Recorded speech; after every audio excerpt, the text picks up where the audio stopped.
bertenang. Oh yeah.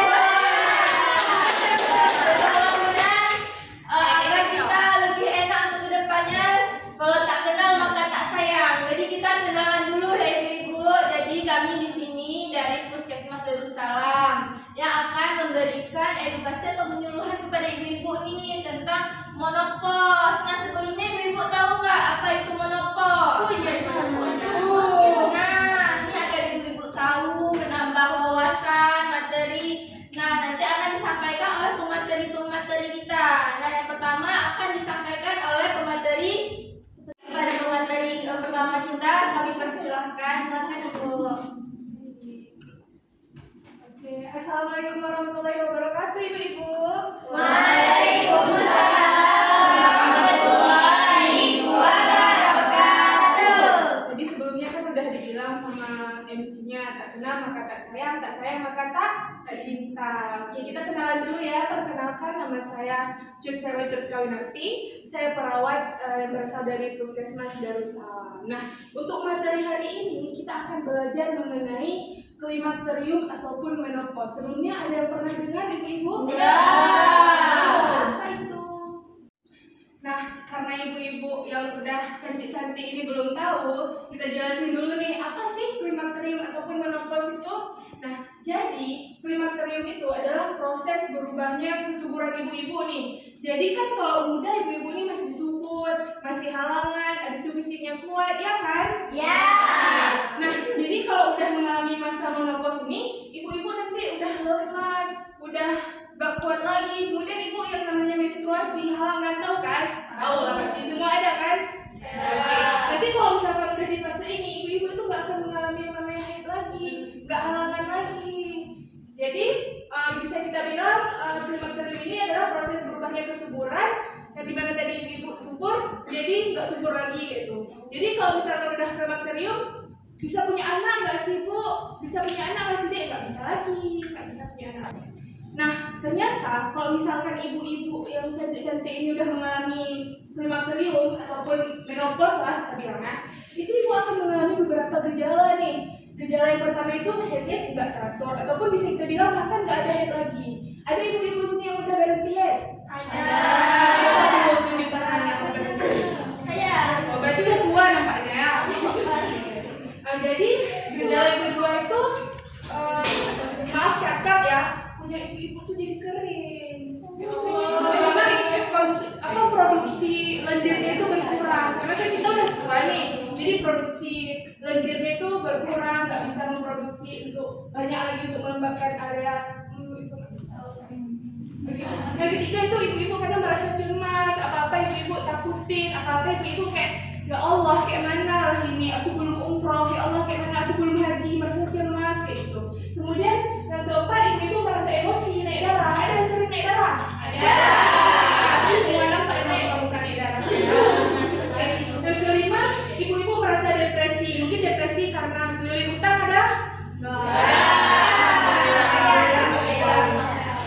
Ada di sini yang tinggal sendiri, nggak sama anak, nggak sama cucu? Ada. Jangan kesini. Udah meninggal suami, ya Allah. Ya Allah, kasihan kali ibu, tapi nggak apa-apa. Suami meninggal bisa cari lagi, menopause tetap terjadi ya. Yang terakhir, ibu-ibu bakalan sering lupa nih. Ada yang sering lupa di sini? Ada. Ya, selalu lupa nih. Lupa apa ibu? Lupa hari.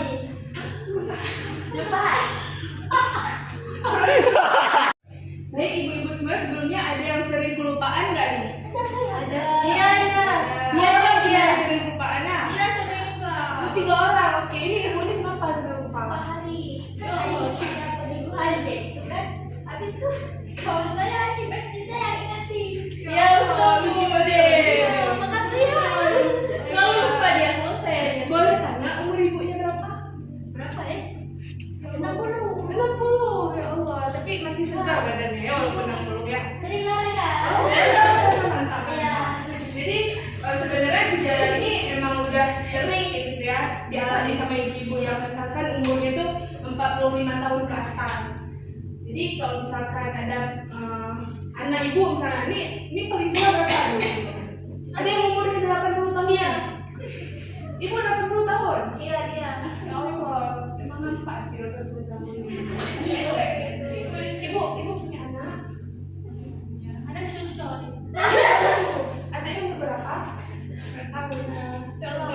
Jadi sebenarnya nggak apa-apa ya. Jadi bilang sama anak-anak ibu-ibu nanti kalau misalkan, nah kalau mama nanti kelupaan, ingatkan aja jangan terlalu jangan terlalu.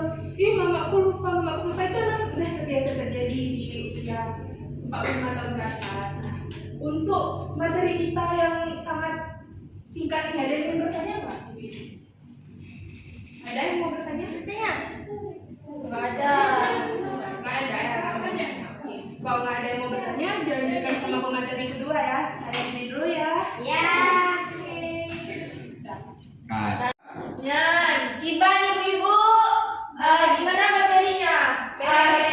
Menarik tidak? Masuk kan ibu, masuk. Alhamdulillah. Ini ada yang bertanya dulu sebelum kita masuk ke materi selanjutnya?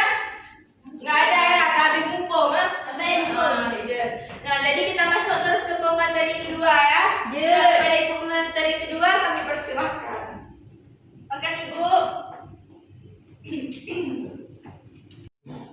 Baik, selanjutnya adalah fase perimenopause. Nah, ini adalah merupakan fase transisi antara fase premenopause dengan pasca menopause. Nah, dia ini biasanya ditandai dengan kadar estrogen dan juga progesteron berkurang. Ibu-ibu tahu nggak ini hormon apa? Nggak tahu. Nah, jadi ibu-ibu haid kan? Pernah hamil juga semuanya? Benar. Haid udah pasti pernah kan? Jadi, kedua hormon inilah yang mengatur menstruasi dengan produksi sel telur untuk ibu bisa hamil. Nah, jadi dia ini merupakan fase di antara premenopause dengan pasca menopause, yang dimana dia ini terjadi 2-8 tahun sebelum menopause atau 1 tahun sesudah menopause. Jadi ibu-ibu, tadi kan kita udah bahas tentang premenopause dengan perimenopause. Sekarang saya ulang ya, sama ibu yang mana aja lah boleh ya, siapa menjawab. Jadi apa sih fase premenopause? Siapa ibu yang menjawab? Oke, apa ibu? Siapa nama ibu? Hilma. Oke, silakan ibu Hilma. Jadi fase premenopause itu fase di mana sebelumnya terjadinya menopause. Nah, iya betul. Dan terjadi pada wanita yang berusia umurnya 45 ke atas. Oke, mantap. Selanjutnya kita akan membahas tentang menopause yang merupakan inti pembahasan kita ya. Jadi menopause ini adalah suatu kondisi di mana ibu-ibu di sini udah nggak pernah haid lagi. Ada nggak yang dalam 1 tahun terakhir ini udah nggak haid lagi? Oh, berarti ibu udah lama menopause-nya ya. Ibu udah tua dikit ya? 60 tahun. Oh iya, itu emang wajar, udah lama kali itu ya, 15 tahun setelah 45 tahun. Nah, jadi menopause ini biasanya ditandai dengan haid terakhir. Baik, sekarang kita bakalan bahas tentang menopause.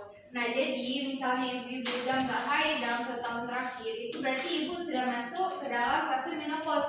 Karena misalnya saya dari bulan 1 tahun 2024 sampai bulan 1 tahun 2025 itu saya udah nggak haid, itu berarti saya sudah menopause. Jadi menopause itu sudah tidak bisa haid atau sudah tidak haid lagi sama sekali. Baik, yang selanjutnya adalah pasca menopause atau sesudah fase menopause. Di sini ibu-ibu udah nggak bisa hamil lagi. Di menopause juga nggak bisa hamil lagi. Tahu kenapa? Karena sel induk yang tadi dia ini menangkap sperma udah nggak terproduksi lagi. Jadi ibu-ibu sudah nggak menstruasi lagi, sudah nggak bisa hamil lagi sampai Mungkin hayat nanti. ya, jadi nanti sampai kapanpun nggak bisa hamil lagi. Jadi jangan ibu-ibu nanti tiba-tiba pusing. Ih, kok saya udah 60 tahun nggak hamil lagi ya? 60 tahun hamil. Jangankan udah kering semua, udah bahaya juga. Umur 30 tahun aja udah bahaya buat hamil, apalagi umur 60 tahun. Jadi ibu-ibu jangan merasa, ih kok aneh kali ya saya perempuan tapi kayak bukan perempuan, haid enggak, hamil enggak. Jadi itu sebenarnya udah wajar terjadi pada fase menopause dan juga pasca menopause. Nah, jadi ibu-ibu udah paham semua kan tentang fasenya? Oke, selanjutnya kita akan dengarkan penjelasan dari teman saya pada Ibu Dina. Nah ibu, pada materi yang kedua ini ada yang mau ditanyakan sebelum ke materinya pulang nih? Gak ada? Gak ada. Paham semua jadinya nih? Nanti kalau enggak di akhir aja ibu tanya, mungkin keluar ide soalnya di akhir ya ibu. Nah untuk materi selanjutnya ada materi terakhir mungkin yang lebih menarik dan wow-nya kayak itu ya ibu. Kepada pemateri ketiga kami persilahkan. Silakan ibu. Terima kasih ibu. Baik semua ibu-ibu, haba Bandung. Waduh, ternyata masih semangat semua ibu-ibu ya. Masih dong. Wah, mantap. Baik ibu-ibu semuanya, di sini saya perkenalkan diri terlebih dahulu. Nama saya adalah Rora Duri Wakis dari Puskesmas Darussalam. Ibu-ibu izin bahasa Indonesia Bandung? Gak masalah nih ya kalau misalnya saya pakai bahasa Indonesia, gak masalah? Oke, mantap. Oke, ibu semuanya, tadi kan udah teman saya jelaskan nih beberapa masalah mengenai menopause. Nah, di sini kita akan bahas mengenai faktor-faktor apa nih yang bisa membuat kita menopause gitu. Apa aja faktornya? Jadi, nah, ibu-ibu semua, salah satu faktornya itu adalah stres. Di sini ada nggak ibu-ibu yang stres, banyak pikiran, masalah rumah tangga atau apa, ada nggak nih ibu? Ada. Berarti itu adalah masalah-masalah umum yang terjadi pada kita gitu ya. Nah, jadi salah satu faktor pengaruhnya itu gara-gara stres ibu. Kenapa nih bisa stres ini mempengaruhi kecepatan menopause? Ada yang tahu nggak ibu?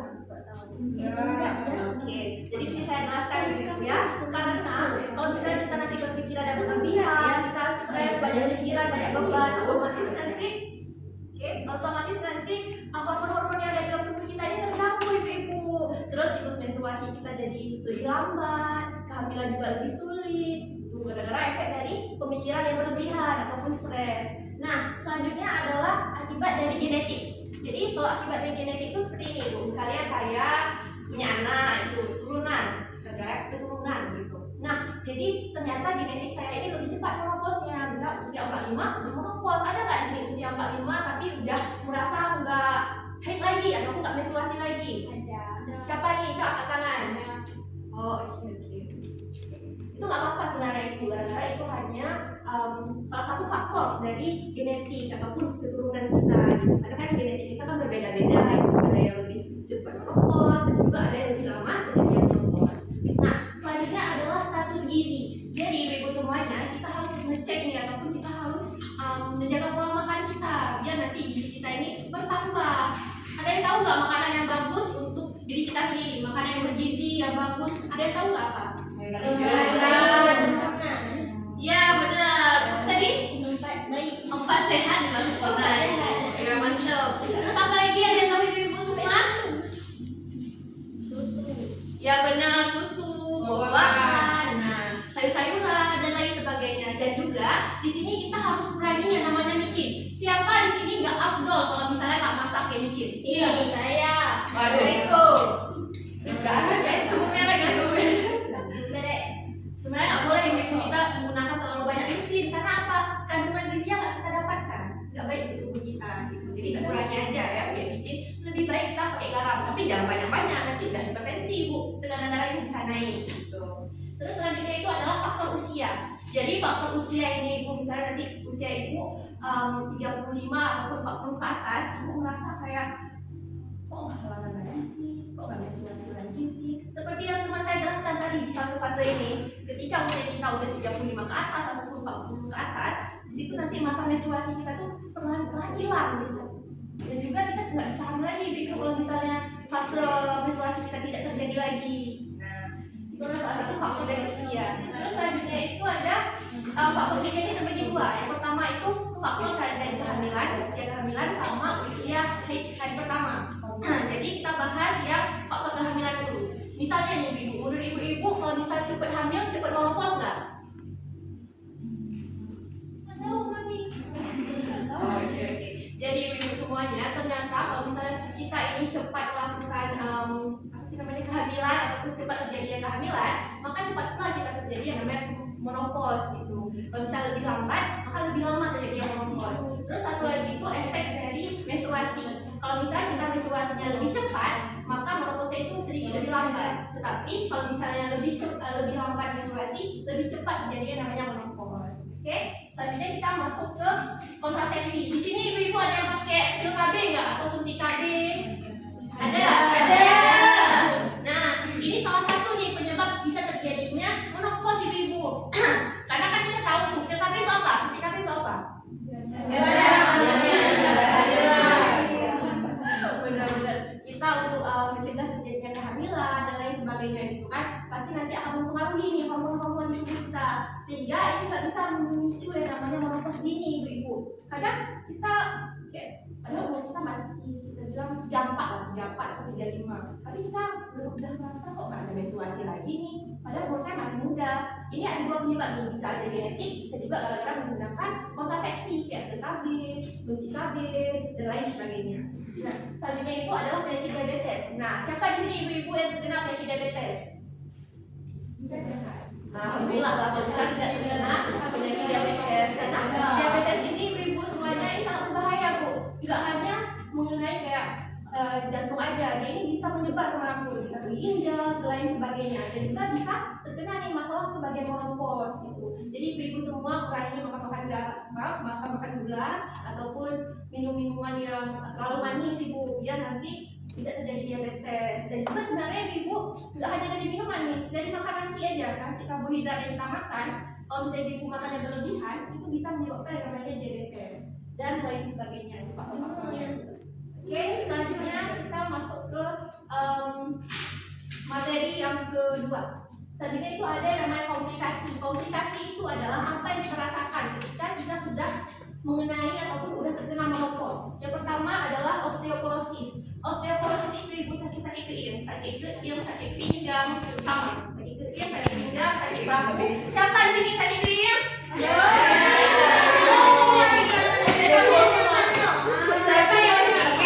yang ternyata banyak tahu ibu sakit keiang ya? Oke, itu adalah salah satu faktornya ibu. Salah satu komplikasi yang terjadi. Tapi nggak semua orang sakit keiang menopause, tapi ada masanya. Oke ibu-ibu semuanya, tadi kita udah bahas mengenai osteoporosis ataupun sakit pinggang. Selanjutnya kita bahas mengenai kanker ibu-ibu. Jadi ibu-ibu ada yang tahu nggak kenapa menopause ini bisa menyebabkan komplikasi yaitu kanker? Ada yang tahu ibu? Iya ibu, bahaya ibu kalau misalnya kita tidak menangani dengan baik. Bahaya terjadi yang namanya kanker. Misalnya nih ibu-ibu ya, ibu-ibu punya tanda-tanda dan gejala, ibu cepat lemas, terus juga kayak badan ibu stres, tagnya dari stres aja. Juga stres ibu-ibu, karena apa? Karena kan fungsi hormon kita, hormon progesteron, estrogen kan udah dijelasin tadi oleh teman saya, menurun. Jadi ketika udah menurun ibu-ibu, itu imun kita juga berkurang, sehingga sel-sel kanker ataupun virus-virus kanker ini mudah nih untuk terkena di bagian tubuh kita gitu. Iya tubuh mesti kena kanker ya. Oke, selanjutnya kita masuk ke bagian hipertensi. Hipertensi itu adalah tekanan darah yang tinggi. Ibu-ibu udah cek nggak tekanan darah? Udah. Terasa kali. Berapa hasilnya ibu? Oh ini normal ibunya. Jadi daerah-daerah 10 yang sentuhnya normal kecuali oh berarti dia tinggi ibu, lumayan tinggi. Kalau misalnya udah ke atas 160-an ke atas udah tinggi ibu, berarti bisa aja ibu kena tekanan darah ataupun hipertensi. Jadi ibu harus cek-cek juga nih, harus kontrol. Apalagi menopause punya detail ibu nama mama. Oh dia detail ibu. Jadi ibu butuh baju timun, hijau sana. Jadi ibu butuh baju hobbit. Siapa ibu hobbit yang tu? Buku yang rasanya di tanah sana. Itu bagus ibu untuk meninggikan atau menurunkan tekanan darah. Ibu ya. Kalau misalnya nggak mau, jadi ibu bisa masak, ibu masak kayak harus menyung gitu kan, ada garam gitu. Tapi nggak boleh berlebihan juga ibu. Kalau bisa nanti berlebihan, ibu bisa tekanan darahnya bisa 160 sama kayak ibu di samping. Oke, udah. Ada yang ditanyakan? Nah, selanjutnya itu adalah perubahan warna kulit. Misalnya nih, pas kita muda kita lebih putih, lebih cantik, bersinar gitu kan. Tapi kenapa pas kita udah umur 45 ke atas kita kayak lebih, maaf kita bilang misalnya lebih berkerut sedikit, terus warna kulitnya itu lebih coklat gitu. Kenapa? Karena faktor usia juga ibu. Bertambah usia kita, maka otot-otot tubuh kita ini kan makin lemah. Nggak selalu apapun nggak selamanya jadi kuat gitu. Jadi ini adalah salah satu faktornya. Selanjutnya adalah BB meningkat. Ketika kita terjadi namanya menopause, berat badan kita ini meningkat. Ada yang tahu kenapa meningkat berat badan ketika kita terjadi menopause? Nah, jadi ada dua faktor nih ibu. Yang pertama itu gara-gara hormon seperti yang saya bilang tadi. Dan yang kedua gara-gara misalnya ada nih ibu-ibu yang pakai pil KB atau suntik KB. Nah, itu bisa jadi efek samping dari si pil KB-nya itu bisa meningkatkan berat badan kita gitu. Selanjutnya adalah gairah seks menurun. Jadi ketika usia kita udah 60 tahun ke atas, 40 tahun ke atas, kita tidak ada ingin lagi untuk seks ataupun untuk melakukan hubungan badan dengan suami, karena kita lebih mementingkan bagaimana kedepannya kita nanti ketemu sama Allah. Masya Allah. Jadi perbanyaklah baca Al-Quran, kita juga umur 40 tahun ke atas gitu kan, dan juga Allah berikan gairah saat kita itu menurun teman-teman. Ayo ibu semua. Selanjutnya sebenarnya ibu adalah jantung koroner. Jadi jantung koroner ini nanti ibu akan merasakan kayak sesak di dada, serangan jantung, tentu ibu serangan jantung. Sesak di dada gitu. Ini adalah salah satu komplikasi dari terjadinya menopause. Tapi ibu ingat semua ibu ya, ini tidak terjadi kepada semua orang, hanya kepada beberapa orang saja. Jika imunisi ibu ini kurang, gitu. Kalau bisa sehat-sehat aja nggak akan terjadi hal seperti ini, ibu. Baik, sudah perhatian ibu. Ini tuh bisa ada Jadi ibu. Kasih deh, Bang. Oh, nampak apa kelas itu? Nampak nggak? Enggak. Baik ibu semuanya, kita udah sampai di penghujung materi ini. Ibu ada yang ingin tanyakan atau tidak? Nah ini ibu. Nggak ada yang ingin ditanyakan ini? Ada? Boleh nih kepada saya boleh, kepada teman saya boleh, kepada saya boleh gitu. Gimana siapa yang boleh? Siapa yang mau tanya? Nanti dapat dopres. Kalau bisa tanya dapat dopres. Oh ibu-ibu harus teman share. Dapat dopres kalau misalnya bertanya. Oh boleh. Bu, kalau misalnya kita minum tuh makin meningkat terus berat badan kita. Oh iya ibu, makin meningkat. Izin saya jawab dulu ya. Makin meningkat ibu berat badan kita karena apa tadi sudah saya jelaskan juga ibu ya, karena ada dua hal. Oh nggak apa-apa. Jadi ada dua hal ibu. Yang pertama itu gara-gara hormon, dan juga yang kedua itu gara-gara kita menggunakan pil KB ataupun suntikan KB. Jadi efek sampingnya itu bisa membuat kita tambah berat badan ibu. Mungkin ada penjelasan lain di teman saya? Ya, jadi kan tadi kalau misalnya kita udah menopause, hormon estrogen sama progesteron kan turun. Nah, turunnya hormon estrogen sama progesteron ini bisa menyebabkan penurunan juga kerja tiroid. Yang dimana kalau kerja tiroid kita ini menurun, berat badan kita ini bisa meningkat. Nah, makanya jadi orang yang menopause itu dia bisa aja terkena BB-nya meningkat. Terus juga karena pil KB, biasanya orang yang KB pasti badannya agak sehat-sehat dikit. Itulah karena kan pil KB ini kan menekan produksi progesteron dan estrogen tadi. Makanya badannya bisa. Nah ibu nya KB materi. Nah dari mandul materi tadi, dari semua materi tadi, nah ibu pasti karena ide-ide nih kan pertanyaan yang membingungkan. Nah, apa ada ibu yang mau tanya? Saya angkat tangan dulu. Berapa orang mau tanya? 2 orang. Ibu sebelahnya tanya. Mana Bu? Mana? Oke. Ibu Ile bang. Nah ibu silahkan ibu. Sana ibu Ile. Untuk Ibu Aina. Ibu Aina silakan tanya ya. Tidak tanya gimana cara depresi, cemas, berlebihan gimana cara lihat. Nah kepada ibu pemateri kami persilahkan. Baik ibu, saya izin jawab tadi.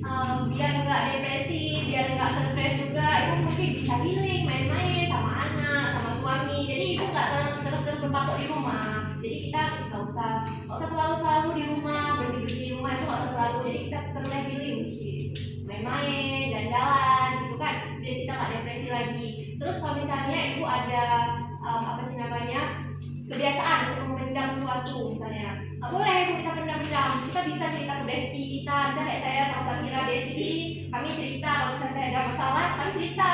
Jangan ditampung sendiri ibu, kita nggak kuat gitu. Kalau misalnya ibu nggak percaya sama bestie ibu, kan ibu ada suami, bisa cerita sama suami untuk selesai masalah ibu. Jadi kalau misalnya ibu stres, depresi itu perlu teman ibu, jangan sendiri, jangan di pojok udah sendiri kan. Kita takut nanti ibu bisa hilang dan lain sebagainya itu kan kita nggak mau ibu. Nah makanya kita bisa atasi ibu, kita bisa healing, jalan-jalan, dan juga bisa jalan-jalan karena belajar luar negeri. Di rumah juga boleh, di taman boleh. Nggak usah keluar negeri, nggak usah kita terlalu berpansos, nggak usah. Nah itu ibu. Baik, terima kasih. Gimana ibu? Apa pertanyaan sudah terjawab? Ini tadi ibu angkat tangannya ibu. Siapa dulu namanya ibu? Nyak ya. Oh, Nyak ya.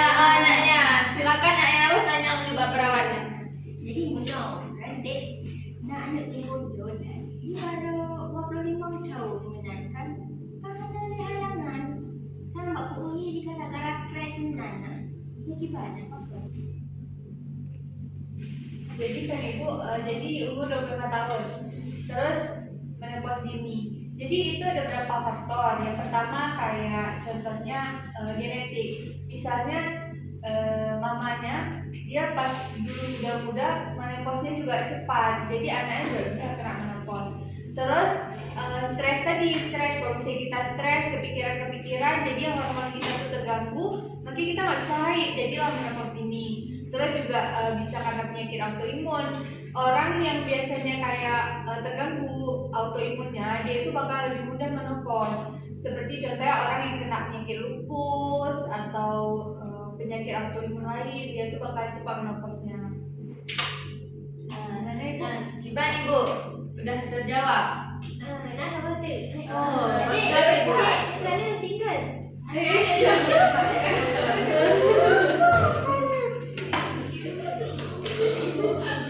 Oke ibu. Berarti ini udah habis pertanyaannya, nggak ada lagi nih sebelum kita tutup. Ya, udah habis. Nah, sebelum kita tutup kita refresh dulu ya. Nah, dengan mengulang biar ibu semakin ingat apa-apa aja gejala ibu. Oh iya, ini kayaknya saya kayak gini. Nah, apa tadi gejala-gejala yang ibu ingat? Coba sebut satu-satu.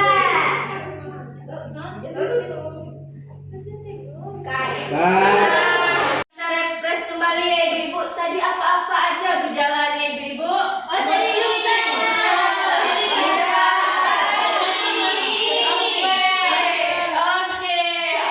Oke, ibu. Nanti ini untuk depannya ibu udah tahu kan gejalanya. Nanti udah boleh was-was nih. Oh, saya udah ada gejala ini ya. Langsung konsultasi terus datang ke puskesmas, tanya terus pada perawat atau dokter yang ada di puskesmas ya ibu. Nah, menurut ibu-ibu bagaimana